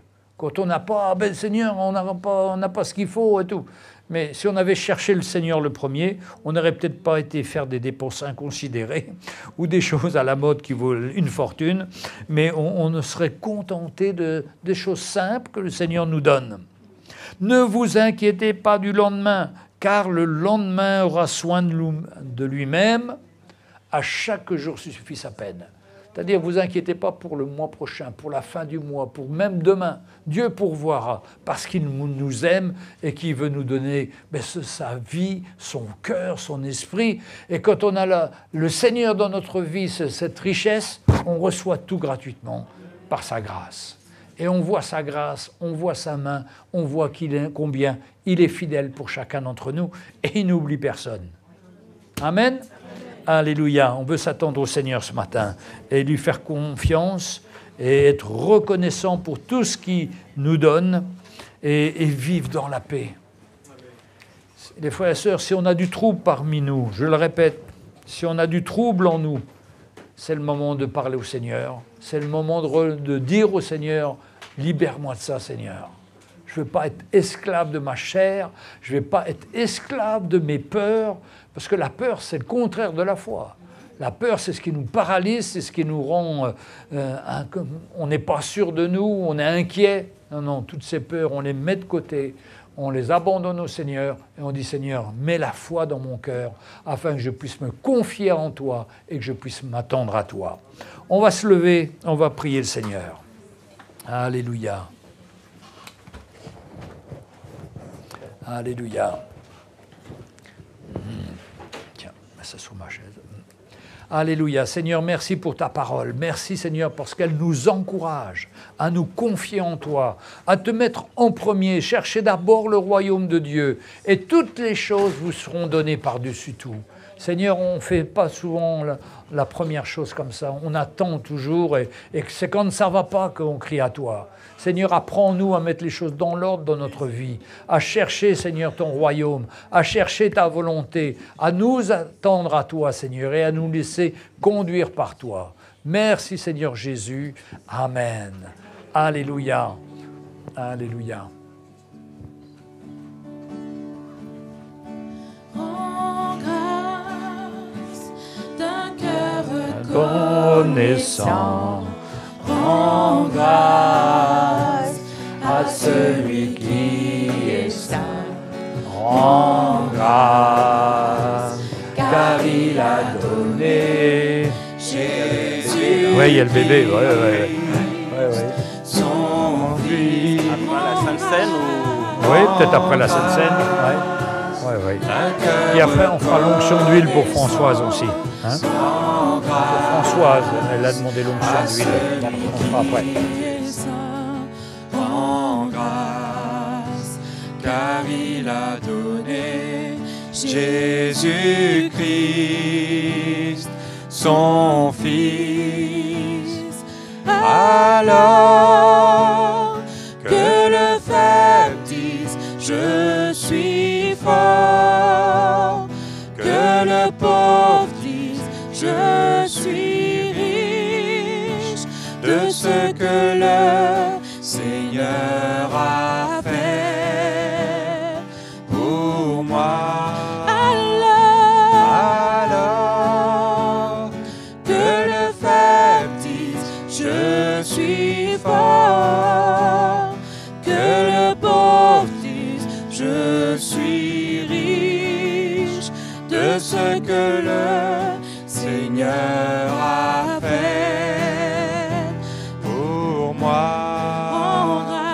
Rends grâce, d'un cœur reconnaissant. Rends grâce à celui qui est saint. Rends grâce, car il a donné Jésus-Christ, son Fils. Alors que le faible dise, je suis fort, que le pauvre dise, je suis riche, de ce que le Seigneur a fait pour moi. Alors que le faible dise, je suis fort, que le pauvre dise, je suis riche, de ce que le Seigneur a fait pour moi. Rends grâce,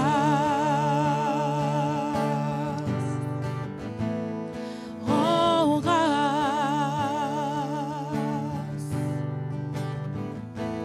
rends grâce.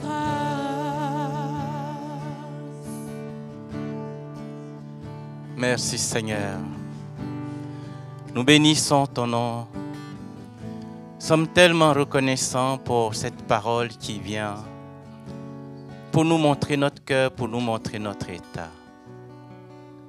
Et Seigneur, nous ne voulons pas tarder. Nous ne voulons pas remettre les choses à demain. Et nous voulons faire la paix avec toi. Nous voulons régler nos situations avec toi. Que toute la gloire soit rendue. Nous sommes tellement reconnaissants pour cette main tendue. Tu ne nous condamnes pas, mais tu nous appelles à revenir vers toi. Merci Seigneur Dieu Tout-Puissant. Et que toute la gloire te soit rendue. Que personne ne se prive ce matin de ta grâce. Que personne n'ait un cœur dur pour mépriser la grâce de Dieu. Mais que chacun de nous puisse s'examiner à la lumière de la parole de Dieu. Merci Seigneur Dieu. On va s'asseoir quelques minutes, mes frères et sœurs. Ce matin, nous avons la grâce, comme je disais. Le Seigneur nous parle. Il nous montre notre cœur. En même temps, il nous tend la main. Et c'est pour ça, ce matin, on veut partager la table du Seigneur. Vous savez, c'est tellement important que le Seigneur nous montre notre cœur, nous montre par la parole là où nous en sommes. et il nous donne l'occasion de pouvoir régler notre situation. Et comme on a entendu, l'heure n'est plus à tergiverser, mais il faut rapidement mettre sa vie en ordre et revenir au Seigneur, s'humilier, parce que on ne sait pas quand est-ce que le Seigneur revient. Alléluia. Ce matin, on veut partager la table du Seigneur. Et c'est l'occasion pour nous de régler notre situation. L'occasion pour nous de revenir au Seigneur. L'occasion pour nous de nous humilier et de reprendre là où nous avons déposé notre croix, si nous avons déposé, et même si nous avons encore notre croix, mais de nous assurer à la lumière de la parole de Dieu que nous sommes sur la bonne voie, n'est-ce pas? Seule la parole de Dieu est la vérité. Tout le reste, mes frères et sœurs, on le laisse de côté, ce n'est pas à nous. On veut lire ce matin dans le livre de Luc 22, à partir du verset 14. Avant de partager la table du Seigneur, les sœurs, les frères et sœurs vont partager tout à l'heure et on va prendre ensemble la table du Seigneur. Voilà. Mais on veut lire avant tout Luc 22, verset 14, à partir du verset 14. L'heure étant venue, il se mit à table. Parlait de Jésus-Christ. Jésus-Christ se mit à table et les apôtres avec lui. Ce matin, mes frères et sœurs, on a entendu la parole de Dieu, n'est-ce pas? Jésus-Christ est là au milieu de nous ce matin par son esprit et il est à table. Et on veut ce matin se mettre à table avec lui, n'est-ce pas? Il leur dit, verset 15, « J'ai désiré vivement manger cette Pâque avec vous avant de souffrir. » C'est la volonté de Jésus-Christ de partager cela avec nous, mes frères et sœurs. Avant de souffrir, n'est-ce pas qu'il a dit? « Car je vous le dis, je ne mangerai plus jusqu'à ce que, je ne la mangerai plus jusqu'à ce qu'elle soit accomplie dans le royaume de Dieu. » Et ayant pris une coupe et rendu grâce, il dit, « Prenez cette coupe et distribuez-la entre vous. » C'est ce qui va être fait ce matin. Distribuer entre nous. Car, je vous le dis, je ne boirai plus désormais du fruit de la vigne jusqu'à ce que le royaume de Dieu soit venu. Ensuite, il prit du pain et, après avoir rendu grâce, il le rompit et le leur donna en disant, « Ceci est mon corps qui est donné pour vous. Faites ceci en mémoire de moi. » Il prit de même la coupe après le souper et le leur donna en disant, « Cette coupe est la nouvelle alliance en mon sang qui est répandue pour vous. » C'est des versets qui sont très forts. C'est un moment solennel que Jésus-Christ a passé avec les apôtres et il leur donne des consignes. Faites ceci en mémoire de moi. Et il les invitait en même temps à prendre le relais. Il les invitait en même temps à souffrir aussi pour lui. N'est-ce pas? Et ce matin, on a entendu à quel point le Seigneur veut nous ramener sur le chemin. Mais on a besoin, mes frères et sœurs, de nous examiner, de voir où est-ce que nous en sommes. Est-ce que je suis sur la voie? Est-ce que je suis en train de faire ce que le Seigneur a ordonné avant de souffrir pour nous? Est-ce que je suis sur la bonne voie? Ou est-ce que j'ai encore ma vie entre mes mains? Ou est-ce que je suis encore dans les détails? Ou je suis encore dans les querelles, dans les discussions philosophiques? Est-ce que c'est encore mon cas? Ou est-ce que je m'humilie? Est-ce que je veux saisir cette main tendue pour suivre le Seigneur? À un moment donné dans notre vie, on a accepté le Seigneur, on a fait cette confession devant plusieurs, je veux te suivre. La Sainte Seine, c'est le moment de savoir où est-ce qu'on se trouve. Et si on est loin, on s'humilie et on demande pardon au Seigneur et on repart de plus belle avec lui, n'est-ce pas? Donc la Sainte Seine, on va partager ce matin. On veut prier le Seigneur, on veut lui demander de nous aider. Et si on n'est pas en règle avec le Seigneur, si on vit une vie qui n'est pas en conformité avec le Seigneur, il vaut mieux s'abstenir, mes frères et sœurs. Parce que comme je disais tout à l'heure, c'est un moment solennel. Les sœurs, les frères et sœurs vont distribuer. On va se lever, mes frères et sœurs, on va prier ce matin. Donc si notre vie n'est pas conforme, si on vit dans le péché, il vaut mieux s'abstenir. Parce que sinon la Bible dit qu'on prend un jugement contre nous. Allez-y.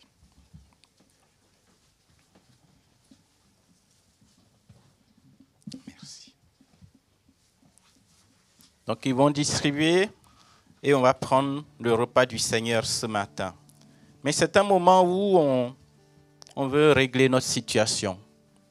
On veut s'humilier devant lui. Allons prier ce matin. Seigneur, nous bénissons ton nom, nous te rendons grâce.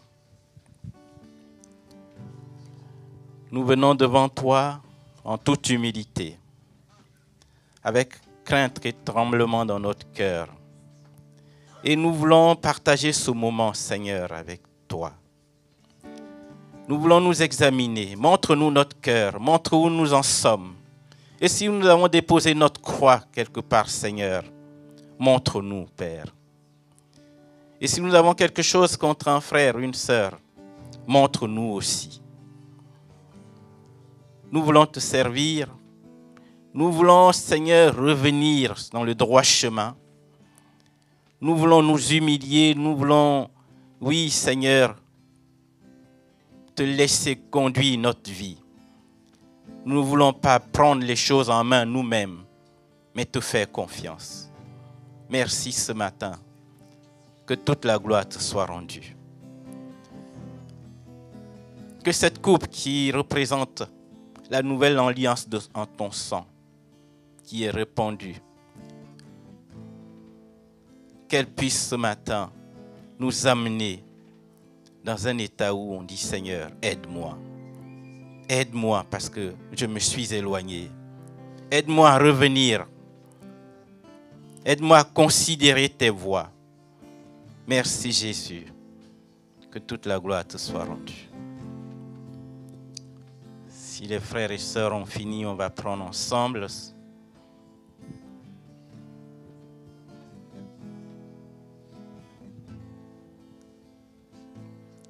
Voilà, on attend un tout petit peu.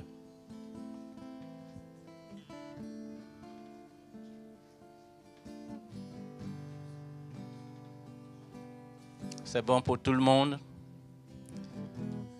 On veut prendre ce pain qui représente son corps qui a été brisé pour nous. On le fait en mémoire de Jésus-Christ. Merci Seigneur. Prenons ce pain, mes frères et sœurs.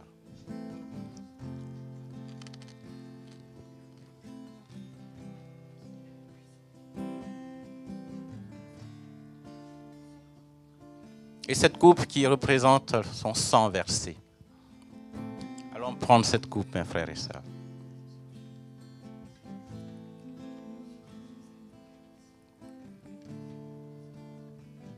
Merci Seigneur pour ce moment. Merci parce que tu nous donnes toujours la possibilité de venir vers toi pour nous humilier. Et nous savons que tu ne nous condamnes pas, mais ta main est toujours tendue. Tu es à la distance d'une prière, Seigneur. Merci Jésus. Que toute la gloire te soit rendue. Voilà mes frères et sœurs. Quelle grâce de connaître un si grand Dieu. Quelle grâce de pouvoir venir dans sa présence. Pas de condamnation pour ceux qui sont en Jésus-Christ, dit la parole, n'est-ce pas? Voilà. Donc on veut ce matin prier pour un bébé. Voilà, Jean-Louis, je laisse la parole à Jean-Louis. parents vont s'avancer.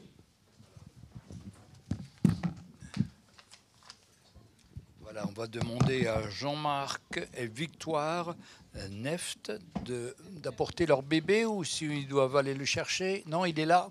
Voilà, venez, venez.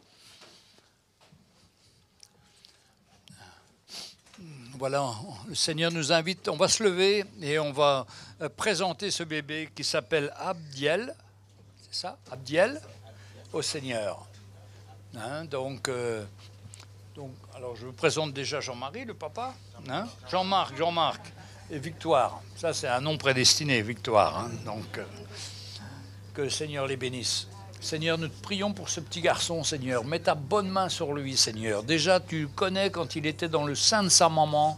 Et maintenant, Seigneur, qu'il puisse grandir en toi, qu'il puisse un jour te connaître, prêcher ton évangile. Tu le bénis, Seigneur, dans le nom de Jésus. Merci pour ce cadeau que tu as fait à Victoire et à Jean-Marc, Seigneur, pour qu'ensemble, ils s'unissent pour lui donner le meilleur d'un papa et d'une maman qui sont ensemble pour élever cet enfant.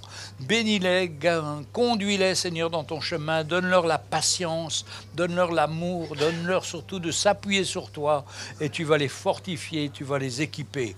Merci, Seigneur. Bénis-les dans le nom de Jésus. Amen. Amen, mon petit garçon. Voilà. Hein? Oui. C'est mignon, hein? Ouais. Que le Seigneur vous bénisse, le papa et la maman et le fils.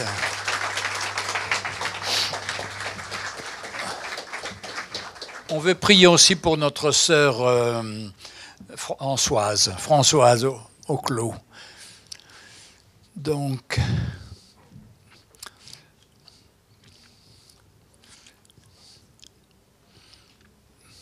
si notre sœur Françoise, elle se fait attendre. Bienvenue, ma sœur. Gervais, tu vas venir avec moi, Daris aussi. On veut prier pour notre sœur qui a des problèmes de santé. Elle a vu les médecins, elle a vu beaucoup de situations, mais on veut compter sur le Seigneur pour elle. S'attendre à la grâce du Seigneur. Et on veut ensemble prier pour elle. Alléluia. Bien, alléluia. Non, pas besoin, pas besoin. On va te faire l'onction d'huile. Le Seigneur nous dit de faire l'onction d'huile à ceux qui sont malades, de s'attendre à lui, à son miracle. Seigneur, tu mets ton huile sur son corps, tu la guéris, tu la touches. Dans le nom de Jésus, Seigneur, rétablis-la dans sa santé. Toutes les choses qui ne vont pas, toi, tu les connais, tu es le grand médecin. Restaure notre sœur dans le nom de Jésus, nous te prions. Merci, Seigneur, pour ton miracle, pour ton intervention. Seigneur, tu es son trésor, tu es de son tout. Elle t'appartient, elle marche avec toi, Seigneur. Guéris ton enfant dans le nom de Jésus. Amen. Merci, Seigneur. Alléluia. Amen. Amen, ma sœur. Attendons-nous au Seigneur. Il est fidèle et il prend soin de ses enfants. Voilà.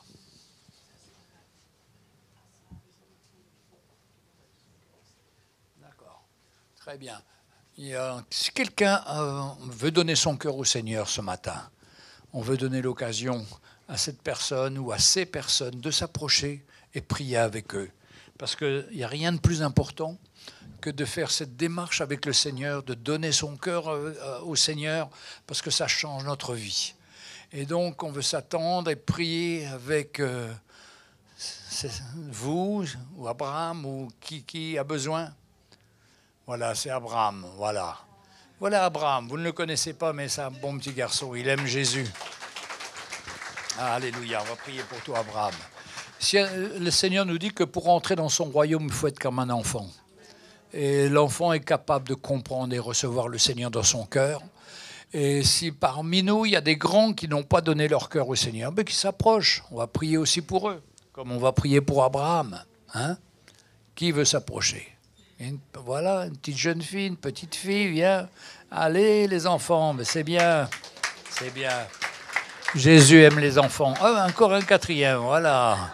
Ah.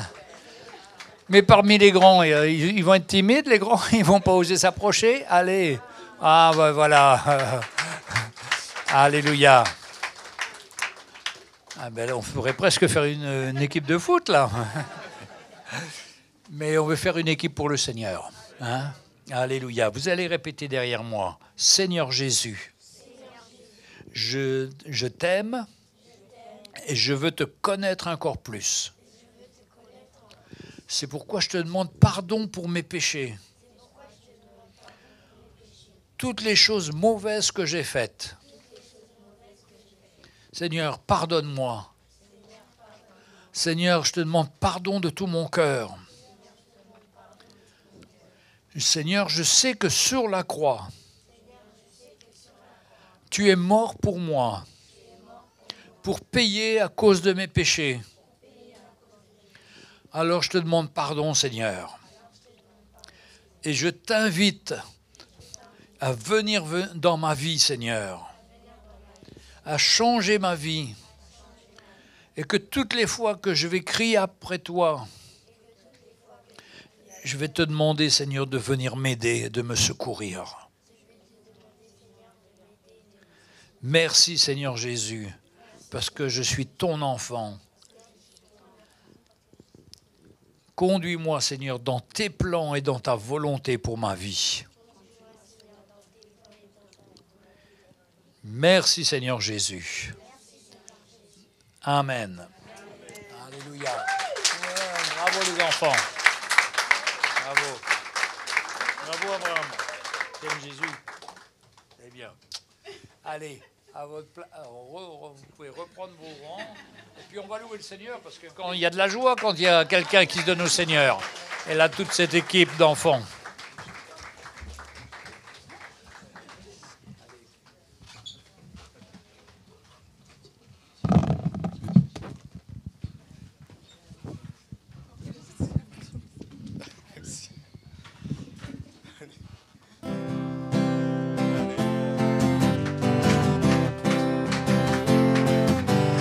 J'aime le louer, j'aime le louer, j'aime le louer et exalter son saint nom.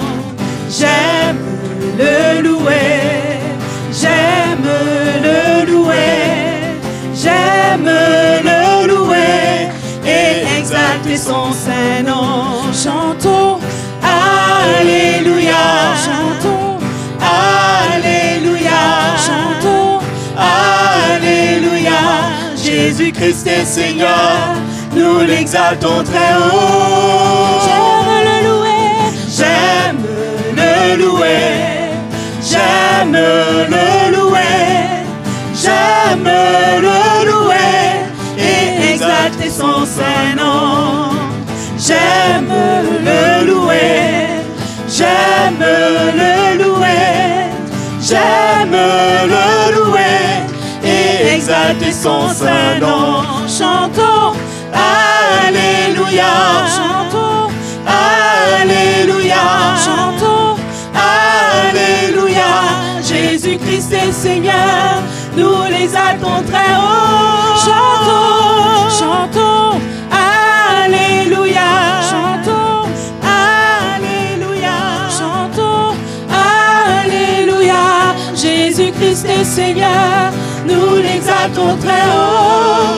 J'aime le louer, j'aime le louer, j'aime le louer, j'aime le louer et exalter son saint nom. J'aime le louer, j'aime le louer, j'aime le louer et exalter son saint nom. J'aime le louer et exalter son saint nom. J'aime le louer et exalter son saint